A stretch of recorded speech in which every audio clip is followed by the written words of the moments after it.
Primary insertion of the laparoscopic trocar is a critical step in any laparoscopic surgery. Traditionally, the primary trocar is inserted at the umbilicus. In some instances, it is not feasible to use the umbilicus as the primary trocar insertion site. We have found the left upper quadrant is a safe and practical alternative site for primary trocar insertion. Left upper quadrant trocar insertion is helpful in the following instances: prior midline abdominal incisions, pelvic or lower abdominal adhesions, large pelvic masses, pregnancy, and failed umbilical trocar insertions.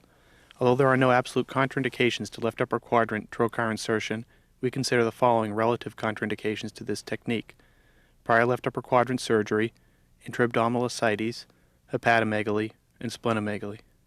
Advances in fiber optics have allowed us to use smaller trocars for the laparoscopic camera. We use a 5mm or 2mm laparoscopic trocar for left upper quadrant insertion.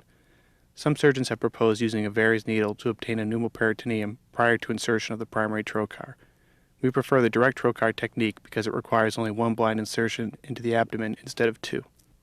Understanding the anatomy of the left upper quadrant is critical for safe trocar insertion. We have reviewed CT scans of women with various body mass indices to characterize the anatomy. The safest site for trocar insertion is 2 centimeters below the subcostal arch at the midclavicular line. This is a safe distance from the subcostal blood vessels and nerves and allows optimal exposure to the abdomen and pelvis. The trocar is placed at a 45-degree angle in the sagittal plane. The stomach is an average of 4.5 centimeters away from the insertion site.